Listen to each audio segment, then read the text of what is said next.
Hi ಎಲ್ಲರಿಗೂ. ಇವತ್ತು ಮಂಗಳೂರು ಸೌತೆಕಾಯಿ ಸಾಂಬಾರ್ ಅಂದರೆ ತಂಬುಳಿ ಥರ ಹೇಗೆ ಮಾಡೋದು ಅಂತ ತೋರಿಸ್ತಾ ಇದ್ದೀನಿ. ಸೊ ನಾನು ಇದನ್ನು ಫಸ್ಟ್ ಟೈಮ್ ಮಾಡ್ತಾ ಇರೋದು.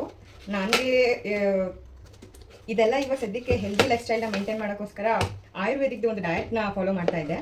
ಸೊ ಆ ಡಯಟ್ ಹೇಗಿದೆ ಅಂದರೆ ನೀವು ನಂಬಲ್ಲ, ಆಲ್ಮೋಸ್ಟ್ ನಾನೊಂದು 5 ಡೇಸಲ್ಲೇ ನಾನು 3 ಕಿಲೋಸ್ ಲಾಸ್ ಆಗಿದ್ದೀನಿ. ಸೊ ಇದು ಆಯುರ್ವೇದಿಕ್ದು ನನಗೆ ಥೈರಾಯ್ಡ್ ಇಶ್ಯೂ ಇತ್ತು. ಸೊ ಥೈರಾಯ್ಡ್ ಆಲ್ಮೋಸ್ಟ್ ನನಗೆ 8.6 ವರೆಗೂ ರೀಚ್ ಆಗಿತ್ತು. ಸೊ 8.6 ವರೆಗೂ ತುಂಬ ರೀಚ್ ಆಯಿತು. ನಾನು ಏನೋ ಸಡನ್ನಾಗಿ ವೆಯ್ಟ್ ಗೇನ್ ಅನ್ನಲ್ಲ ಅಂತ ನಾನು ಚೆಕ್ ಮಾಡಿಸ್ಕೊಳಕ್ಕೆ ಅಂತ ಹೋಗಿದ್ದೆ. ಆವಾಗ ಗೊತ್ತಾಗಿದ್ದು ಏನು ಅಂತ ಹೇಳಿದ್ರೆ ನನಗೆ ಥೈರಾಯ್ಡ್ ಇದೆ ಅಂತ. ಸೊ ಆವಾಗ ನಾನು ನಾರ್ಮಲಾಗಿ ಇಲ್ಲೇ ಅಲೋಪತಿಲಿ ತೋರಿಸ್ಕೊಂಡೆ. ಸೊ ಫಿಸಿಷಿಯನ್ ಹತ್ರ ತೋರಿಸ್ಕೊಂಡಾಗ ನನಗೆ ಅವರು ನಾರ್ಮಲಾಗಿ 50 mg ಇದು ಟ್ಯಾಬ್ಲೆಟ್ ಬರುತ್ತಲ್ಲ, ಆ ಟ್ಯಾಬ್ಲೆಟ್ ಕೊಟ್ಟಿದ್ರು. ಆಮೇಲೆ ನೋಡಿದ್ರೆ ಇಲ್ಲ, ಒಂದು ಆಯುರ್ವೇದಿಕ್ ಹತ್ರ ಹೋದ್ವಿ, ನನ್ನದು ಕ್ಲೈಂಟ್ ವಿಸಿಟಿಗೆ ಹೋದಾಗ.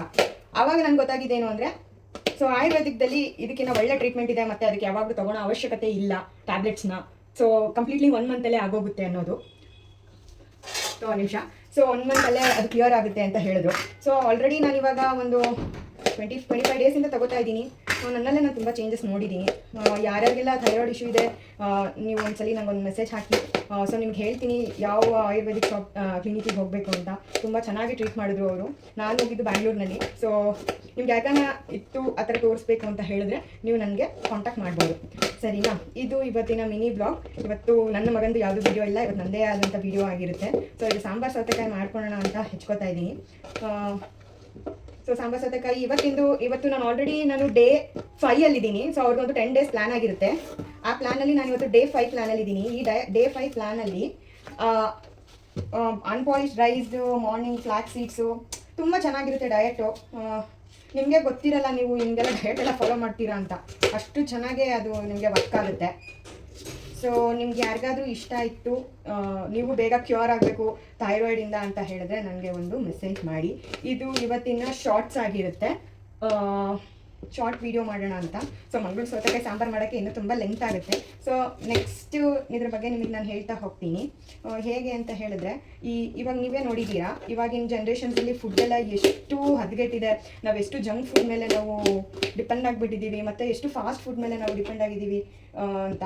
ನಾನು ಕೂಡ ಹಾಗೆ ಮಾಡ್ತಾ ಇದ್ದೆ. ಒಂದಿನ ಜಿಮ್ಗೆ ಹೋಗ್ತಾ ಇದ್ದೆ, ಒಂದಿನ ಹೋಗ್ತಾ ಇರಲಿಲ್ಲ, ಒಂದಿನ ಡಯಟ್ ಫಾಲೋ ಮಾಡ್ತಾ ಇದ್ದೆ, ಒಂದಿನ ಡಯಟ್ ಫಾಲೋ ಮಾಡ್ತಾ ಇರಲಿಲ್ಲ.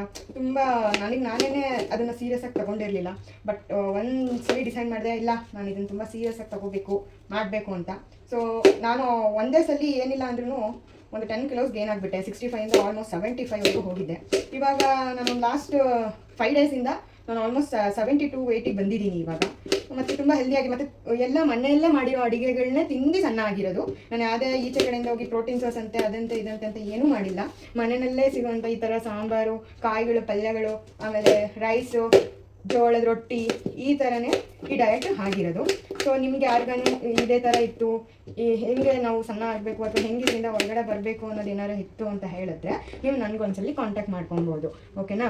ಇದು ಇವತ್ತಿಂದು ಇದೇನಿದೆ ಅಲ್ಲ, ಇದು ಸಾಂಬಾರು ಸೌತೆಕಾಯಿನ ಫುಲ್ ಈ ಥರ ಎಲ್ಲ ಒಳಗಡೆ ಇರೋ ಬೀಜನೆಲ್ಲ ತೆಗ್ದು ಈ ಥರ ಕಟ್ ಮಾಡಿ ಇಟ್ಕೊಂಡಿದ್ದೀನಿ. ಇದನ್ನು ಆ್ಯಕ್ಚುಲಿ ಸ್ವಲ್ಪ ಹೊತ್ತು ಕುಕ್ ಮಾಡ್ಕೊಬೇಕು. ನಾನೇನು ಮಾಡ್ತಾ ಇದ್ದೀನಿ ಅಂದರೆ, ಕುಕ್ಕಲ್ಲಿ ಹಾಕ್ಬಿಟ್ಟು ಒಂದು ವಿಷಲ್ ಕೂಗಿಸ್ಕೊಂಡ್ಬಿಟ್ರೆ ಸಾಕು. ಸೊ ಅದು ಬೆಂದೋಗುತ್ತೆ. ಸೊ ಇದರಲ್ಲಿ ನಾವು 2 ಮಾಡ್ಕೊಬೋದು, ಒಂದು ತಂಬುಳಿ ಮಾಡ್ಕೊಬೋದು, ಒಂದು ಪಲ್ಯನೂ ಮಾಡ್ಕೊಬೋದು. ಅದಕ್ಕೋಸ್ಕರ ನಾನೇನು ಮಾಡ್ತಾ ಇದ್ದೀನಿ, ಇವಾಗ ಇದಕ್ಕೇನೆ ಒಂದು ಅರ್ಧ ಗ್ಲಾಸಷ್ಟು ನೀರು ಹಾಕಿ, ಇದಕ್ಕೆ ಒಂದು ಅರ್ಧ ಗ್ಲಾಸಷ್ಟು ನೀರು, ಮತ್ತು ನಾನು ಕಲ್ಲುಪ್ಪು ಹಾಕ್ತಾ ಇದ್ದೀನಿ. ಸೊ ಒಂದು ಅಳತೆಗೆ ತಕ್ಕನಷ್ಟು ಕಲ್ಲುಪ್ಪು, ಆಮೇಲೆ ಅರಿಶಿನ, ಚೂರು ಅರಿಶಿನ ಕಲ್ಲರಿಗಷ್ಟೇ. ಇಷ್ಟು ಹಾಕ್ಬಿಟ್ಟು ಒಂದೆರಡು ವಿಜಿಲ್ ಕೂಗಿಸ್ಕೊಬೇಕು. ಒಂದೇ ವಿಜಿಲ್ ಫುಲ್ ಕೂಗಲಿ, ಇನ್ನೊಂದು ವಿಜಿಲ್ ಕೂಗುತ್ತೆ ಅನ್ನುವಾಗ ನಾವು ಆಫ್ ಮಾಡಿದ್ರೆ ಸಾಕು. ಸೊ ಇದರಲ್ಲಿ ನಾವು ತಂಬುಳಿ ಅಂತಲೂ ಮಾಡ್ಬೋದು, ಆಮೇಲೆ ನನಗೆ ಪಲ್ಯ ಕೂಡ. ಇದು ಮಂಗಳೂರು ಸೌತೆಕಾಯಿ ಸಾಂಬಾರಿಗೆ ಒಂದು ಮಸಾಲೆ ರೆಡಿ ಮಾಡ್ಕೊಳ್ಳೋಣ ಅಂತ ಪ್ಯಾನ್ ಕಾದಿದೆ. ಅದಕ್ಕೆ 1 ಸ್ಪೂನ್ ತುಪ್ಪ ಯೂಸ್ ಮಾಡ್ತಾ ಇದ್ದೀನಿ. ನಾನು ಕಂಪ್ಲೀಟ್ಲಿ ಈ ಸನ್ಫ್ಲವರ್ ಆಯಿಲು ಯಾವುದೂ ಯೂಸ್ ಮಾಡ್ತಾ ಇಲ್ಲ. ಅಂದರೆ ನನಗೆ ಎಸ್ಪೆಷಲಿ ನನಗೆ ಸಪ್ರೇಟಾಗಿ ಅಡುಗೆ ಮಾಡ್ಕೊತಾ ಇದ್ದೀನಿ ನಾನು. ಸೊ ನಾನು ತುಪ್ಪ ತೊಗೋತೀನಿ, ಇಲ್ಲಾಂದರೆ ಬೆಣ್ಣೆ ತೊಗೋತೀನಿ, ಇಲ್ಲಾಂದರೆ ನೀವು ಗಾಣದ ಕಡಲೆಕಾಯಿ ಎಣ್ಣೆ ತೊಗೋಬೋದು, ಸರಿನಾ? ಇದು ಒಂಚೂರು ಕಾದ್ಮೇಲೆ ಇಲ್ಲಿದೆ. ಸೊ ಒಂದು 6ರಿಂದ 8 ಒಣಮೆಣಸಿನ್ಕಾಯಿ, ಉದ್ದಿನಬೇಳೆ, ಕಡಲೆಬೇಳೆ, ಸಾಸಿವೆ, ಜೀರಿಗೆ, ಮೆಂತೆ, ಧನಿಯಾ ಕಾಳು, ಇಷ್ಟನ್ನು ಡ್ರೈ ರೋಸ್ಟ್ ಮಾಡ್ಕೊಬೇಕು ಸ್ವಲ್ಪ ಎಣ್ಣೆ ಹಾಕ್ಕೊಂಡು. ಸೊ ಆವಾಗ ಏನಾಗುತ್ತೆ ಅಂದರೆ, ನಿಮಗೆ ಅದು ಮಸಾಲೆ ಹೇಳಿದ್ನಲ್ಲ, ನಾನು ಫಸ್ಟ್ ಮೆಣಸಿನ್ಕಾಯಿನ ಹಾಕ್ತಾಯಿದ್ದೀನಿ. ಮೆಣಸಿನ್ಕಾಯಿ ಹಾಕಿ ಒಟ್ಟಿಗೆ ಹಾಕ್ತಾಯಿದ್ದೀನಿ, ಯಾಕಂದರೆ ನಾನು ಸಪ್ರೇಟಾಗಿ ಎಲ್ಲೂ ಫ್ರೈ ಮಾಡ್ಕೊತಾ ಇಲ್ಲ, ಒಂದಕ್ಕೆ ಹಾಕ್ಕೊತಾ ಇದ್ದೀನಿ ಎಲ್ಲರೂ. ಇದನ್ನು ನಾನು ಸ್ವಂತ ಮಾಡಿಲ್ಲ, ನಮ್ಮ ತಾಯಿಯವರು ಒಂದ್ಸಲಿ ಯಾವಾಗೋ ಹೇಳ್ಕೊಟ್ಟಿದ್ದು, ಅದನ್ನು ನೆನಪಿಟ್ಕೊಂಡು ಮಾಡ್ತಾಯಿದ್ದೀನಿ. ಅಂದರೆ ಅವರು ಬೇರೆ ಸಾಂಬಾರಿಗೆ ಮಾಡ್ತಾಯಿದ್ರು, ಇಡ್ಲಿ ಸಾಂಬಾರಿಗೆ. ಸರಿ ಮೆಣಸು ಮಾಡ್ತೋದೆ. ಮೆಣಸು ಈಗ ಒಂದು 4ರಿಂದ 6 ಕಾಳು ಮೆಣಸು, ಯಾಕಂದರೆ ನಾವು ಹುಣಸೆಹಣ್ಣು ಯೂಸ್ ಮಾಡ್ತಾ ಇದ್ದೀವಿ. ಮತ್ತು ಆಯುರ್ವೇದಿಕ್ ಡಯಟ್ನಲ್ಲಿ ನಾವು ಟೊಮೊಟೊ ಕಂಪ್ಲೀಟ್ಲಿ ಬಿಡಬೇಕಾಗುತ್ತೆ. ನಾನು ಅವಲ್ಲೇ ಅಂದರೆ ಇದು ಶಾರ್ಟ್ಸ್ ಅಂತ ಇಲ್ಲ, ಇದೊಂದು ಲಾಂಗ್ ವೀಡಿಯೋನೇ ಆಗಿರುತ್ತೆ. ಯಾಕಂದರೆ ಇದರಲ್ಲಿ ನಾನು ನಿಮ್ಗೊಂದು ಮಾಹಿತಿ ಕೊಡೋಣ ಅಂತ. ಈ ಥೈರಾಯ್ಡಿಂದ ಯಾರ್ಯಾರೆಲ್ಲ ಬಳಲ್ತಾ ಇದ್ದೀರಾ, ಯಾರ್ಯಾರು ನಿಮಗೆ ಹೆಂಗಪ್ಪ ಇದನ್ನು ಕಮ್ಮಿ ಮಾಡ್ಕೊಂಡವರು ಅನ್ನೋರಿಗೆ ಇದು ಒಳ್ಳೆ ವೀಡಿಯೋ ಆಗಿರುತ್ತೆ. ದಯವಿಟ್ಟು ನೀವು ಕಾಂಟ್ಯಾಕ್ಟ್ ಮಾಡಿ, ನಾನು ಡಾಕ್ಟರ್ಸ್ದು ಲಿಸ್ಟ್ ಕೊಡ್ತೀನಿ, ನೀವು ಹೋಗ್ಬಿಟ್ಟು ಬನ್ನಿ. ಬ್ಯಾಂಗ್ಳೂರ್ನಲ್ಲೇ ಇರೋದು, ಇಲ್ಲಾಂದರೆ ನಾನು ಅವ್ರ ನಂಬರ್ ಕೊಡ್ತೀನಿ, ಕಾಂಟ್ಯಾಕ್ಟ್ ಮಾಡಿ. ನಿಜವಾಗ್ಲೂ ನೀವು ಬೇಗ ಹುಷಾರಾಗ್ತೀರಾ, ಹೆಲ್ದಿ ಲೈಫ್ ಸ್ಟೈಲ್ನ ಮೇಂಟೈನ್ ಮಾಡ್ತೀರಾ. ನೋಡಿ, ಈ ಥರ ಘಾಟ್ ಎಲ್ಲ ಹೋಗಿ, ಹಸಿ ವಾಸನೆ ಎಲ್ಲ ಹೋಗಿ ಡ್ರೈ ರೋಸ್ಟ್ ಆಗಬೇಕು ಅಲ್ವಾ? ಕಾಣ್ತಾ ಇದೆಯಾ? ಘಮ ಅಂತ ಇದೆ ತುಪ್ಪದ ವಾಸನೆ. ಇದೆಲ್ಲ ಕಂಪ್ಲೀಟಾಗಿ ಚಟ್ಪಟ ಅಂತ ಆಗಿ ಎಲ್ಲ ಡ್ರೈ ರೋಸ್ಟ್ ಆದಮೇಲೆ ಸ್ವಲ್ಪ ಕೆಂಪಗಾಗ್ತಾ ಇದೆ. ಸೀಸ್ಕೋಬಾರ್ದು ಮೆಂತಿಯಲ್ಲಿ, ಸೀತು ಅಂದರೆ ಅದು ಘಾಟ್ ಚೆನ್ನಾಗೇ ಬರೋಲ್ಲ. ಫುಲ್ ಕೆಂಪಗಾಗಬೇಕು, ಸಾಕು. ಇಷ್ಟು ತೆಗೆದಿಟ್ಕೊಂಡ್ರೆ ಸೂಪರಾಗಿರುತ್ತೆ. ಇದು ಒಣಗಬೇಕು. ಇದಕ್ಕೆ ನಾವು ಆಮೇಲೆ ಒಗ್ಗರಣೆ ಎಲ್ಲ ಹಾಕೊಂಡಾಗ ಒಂಚೂರು ಕಾಯಿನೂ ರುಬ್ಬೆ ಹಾಕೊಂಡ್ರೆ ತುಂಬ ಚೆನ್ನಾಗಿರುತ್ತೆ. ಇದು ಆಲ್ರೆಡಿ ಕುಗ್ತಾ ಬರ್ತಾ ಇದೆ. ಯಾವಾಗಲೇ ಇಟ್ಟಿದ್ದಲ್ಲ ಸಾಂಬಾರು, ಸೌತೆಕಾಯಿ ನೀರಲ್ಲಿ ಹಾಕಿ ಬೇಯಿಸಿದ್ದಲ್ಲ ಅದಿದು. ಅದ್ರ ಜೊತೆಗೆ ಇದ್ರ ಸಾಂಬಾರು. ಇವತ್ತಿಂದು ಮೆನ್ಯೂನಲ್ಲಿ ಏನು ಕೊಟ್ಟಿದ್ರು ಅಂತ ಹೇಳಿದ್ರೆ, ನನಗೆ ಸಾಂಬಾರು ಸೌತೆಕಾಯಿ ಇದು ಸಾಂಬಾರು. ಆಮೇಲೆ ಇದು ನಿಮಗೆ ಗೊತ್ತು ಅನಿಸುತ್ತೆ, ಇದು ನನಗೆ ಜಪ್ತೋದಲ್ಲಿ ನಾನು ಬುಕ್ ಮಾಡಿದೆ. ಇದು ಲಾಂಗ್ ಬೀನ್ಸ್, ಒಂದು ನಿಮಿಷ, ಇದು ಲಾಂಗ್ ಬೀನ್ಸ್ ಅಂತ ಏನು ಹೇಳ್ತೀವಲ್ಲ ಅದು. ಇದ್ರ ಪಲ್ಯ ಮಾತ್ರ ಸೂಪರಾಗಿರುತ್ತೆ. ಆ್ಯಕ್ಚುಲಿ ಒಂದ್ಸಲಿ ನಾವು ಇದನ್ನು ಯಾವುದೋ ಹಬ್ಬಕ್ಕೆ ಪಲ್ಯ ಮಾಡಿದ್ವಿ. ನಮ್ಮ ಮನೇಲಿ ಹೆಸರಿಗಿಲ್ದಂಗೆ ಪಲ್ಯ ಖಾಲಿ ಆಗೋಯ್ತು. ನೀವು ಒಂದ್ಸಲಿ ಟ್ರೈ ಮಾಡಿದ್ವಿ. ಪಲ್ಯ ತುಂಬ ಸಿಂಪಲಾಗಿ ಮಾಡ್ಕೊಬೋದು. ಒಗ್ಗರಣೆ ಹಾಕ್ಬಿಟ್ಟು ಬೇಯಿಸಿ ತೊಗೊಳೋದು ಅಷ್ಟೇ, ತುಂಬ ಚೆನ್ನಾಗಾಗುತ್ತೆ. ಇದೆರಡು ಪೀಸ್ ಆಫ್ ಮಾಡ್ಕೊತೀನಿ. ಸೊ ಇದೆಲ್ಲ ತಣ್ಣಗಾದ್ಮೇಲೆ ನಾನು ರುಬ್ಬಿ ನಿಮಗೆ ನಾನು ಮತ್ತೆ ತೋರಿಸ್ತೀನಿ. ಇದು ಆ್ಯಕ್ಚುಲಿ ಸ್ವಲ್ಪ ಕಾಯಿ ತೊಗೊಂಡಿದ್ದೀನಿ, ನಾನು ತುರ್ದಿಲ್ಲ, ಹಾಗೆ ಹಾಕೋತಾ ಇದ್ದೀನಿ. ಹಾಗಾಗಿ ಇದನ್ನು ತರಿತರಿಯಾಗಿ ರುಬ್ಕೊಳಕ್ಕೆ ಇದನ್ನು ಬರೀ ಇದೊಂದನ್ನೇ ಹಾಕ್ಕೊಂಡು ಸುಮ್ಮನೆ ನಾವು 1-2 ಸಲ ಮಿಕ್ಸಿನ ಟರ್ನ್ ಮಾಡಿದೆ.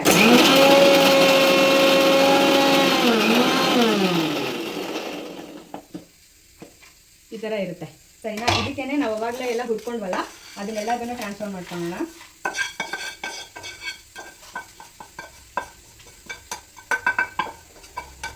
ಎಲ್ಲ ಟ್ರಾನ್ಸ್ಫರ್ ಮಾಡ್ಕೊಂಡಿದ್ದೀನಿ. ಇದಕ್ಕೆ ಹಾಕಿಟ್ಕೊಂಡು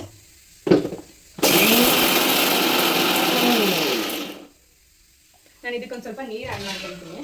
ಯಾಕಂದರೆ ನಾನು ಇದನ್ನು ಸಾಂಬಾರಿಗೆ ಡೈರೆಕ್ಟಾಗಿ ಹಾಗೆ ಹಾಕ್ತೀನಿ. ಹಾಗಾಗಿ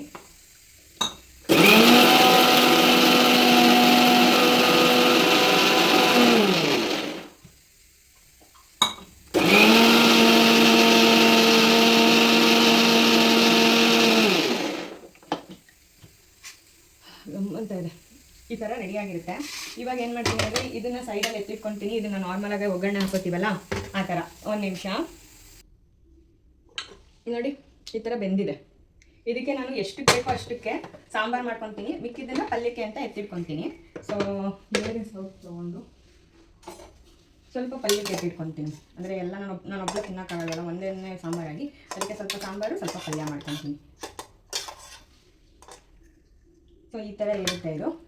ಇದಕ್ಕೆ ನಾವು ರುಬ್ಬಿರ್ತೀವಲ್ಲ ಅದನ್ನು ಮಿಕ್ಸ್ ಮಾಡಬೇಕಷ್ಟೇ. ಮಿಕ್ಸ್ ಮಾಡಿದ್ರೆ ತಂಬುಳಿ ರೆಡಿ. ಅಷ್ಟೇ, ಈಸಿ, ತುಂಬ ಈಸಿ. ಯಮ್ಮಿ. ಸ್ವಲ್ಪ ಖಾರ ಜಾಸ್ತಿ ಆಗಿದೆ, ಉಪ್ಪು ಕಮ್ಮಿ ಇದೆ, ಹುಳಿ ಹಾಕಿಲ್ಲ ಇನ್ನು. ಹಾಗಾಗಿ ಇದನ್ನು ನೆಕ್ಸ್ಟ್ ಬೇರೆ ಅಡುಗೆ ಮಾಡಲಿಕ್ಕೆ ಅಂತ ಎತ್ತಿಡ್ಕೊತಾ ಇದ್ದೀನಿ. ನನಗೆ ಸ್ವಲ್ಪನೇ ಅಲ್ವಾ ಸಾಕು, ಹಾಗಾಗಿ ಇಷ್ಟು ಮಾತ್ರ ನಾನು ಮಾಡ್ಕೊಂಡಿದ್ದೀನಿ. ಇದಕ್ಕೆ ಸ್ವಲ್ಪ ಹುಳಿ ಬೇಕು. ಹುಳಿ ಇಲ್ಲಿ ನಾನು ಮರ್ತೋಗ್ತೀನಿ, ಹುಣಸೆ ಹಣ್ಣು ನೆನಕೋದು. ಸೊ ಒಂದು ಸ್ವಲ್ಪ ಜಾಸ್ತಿನೇ ತೊಗೋಬೇಕು. ಸೊ ಅವಾಗ ಬಿಸಿನೀರಲ್ಲಿ ನೆನಿಟ್ರೆ ನಮಗೆ ಬೇಗ ನೆನೆಯುತ್ತೆ. ಸೊ ಈ ಥರ ಬಿಸಿನೀರಲ್ಲಿ ನೆನಿಡೋದು. ಸೊ ಇದು ಪಾಡಿ ನೆನಿಟ್ಟ ಮೇಲೆ ಇದಕ್ಕೆ ಒಗ್ಗರಣೆ ಹಾಕೊಂಡ್ರೆ ಮುಗ್ದೋಯ್ತು. ಇಷ್ಟು ಹುಣಸೆಹಣ್ಣು ನೆಂದಿದೆ. ಇದು ಹುಣಸೆಹಣ್ಣಿನ ರಸ ತೆಗೆದಿದ್ದೀನಿ. ಇದಕ್ಕೆ ಸ್ವಲ್ಪ ಉಪ್ಪು ಹಾಕಿದ್ದೀನಿ ನಾನು, ಯಾಕಂದರೆ ನಾನು ಸಾಂಬಾರಿಗೆ ಸ್ವಲ್ಪನೇ ಉಪ್ಪು ಹಾಕಿರೋದು. ಇವಾಗ ಇಷ್ಟು ಹುಣಸೆ ಹುಳಿನ ನಾನು ಇದಕ್ಕೆ ಟ್ರಾನ್ಸ್ಫರ್ ಮಾಡ್ತಾ ಇದ್ದೀನಿ. ಸೊ ಸಾಂಬಾರು ರೆಡಿ ಆಯಿತು. ಇವಾಗ ಏನಿದ್ರು ಒಂದು ತಡ್ಕ ಕೊಡಬೇಕು. ಸೊ ತಡ್ಕಕ್ಕೆ ಏನು ಮಾಡಿದ್ರೆ, ಸೊ 1 ಸ್ಪೂನ್ ತುಪ್ಪ ಹಾಕ್ಕೊಂಡೆ. 1 ಸ್ಪೂನ್ ತುಪ್ಪ ಹಾಕಿದ್ದೀನಿ. ಇದು ಬಾಕ್ಸ್ ನಾನು ಫ್ಲಿಪ್ಕಾರ್ಟ್ ಮಿನಿಟ್ಸಿಂದ ನಾನು ಬುಕ್ ಮಾಡಿದ್ದು. ಇದು ನನಗೊಂದು 5-10 ಮಿನಿಟ್ಸಿಗೆಲ್ಲ ಬಂತು. ಸೊ ನೋಡಿ, ಒಂದೇ ಸಲ ಒಗ್ಗರಣೆಗೆ ಹಾಕೋದೆಲ್ಲ ಒಂದೇ ಸಲ ತೊಗೋಬೋದು. ಇದ್ರದ್ದು ಲಿಂಕ್ ಬೇಕು ಅಂದರೆ ನನಗೆ ಲಿಂಕ್ ಅಂತ ಕಮೆಂಟ್ ಮಾಡಿ, ನಾನು ಕಳಿಸ್ಕೊಡ್ತೀನಿ. ಸೊ ಸಾಸಿವೆ, ಜೀರಿಗೆ,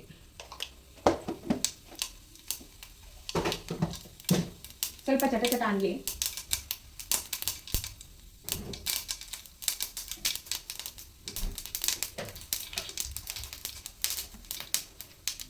ಒಂದು ಸ್ವಲ್ಪ ಕರಿಬೇವು.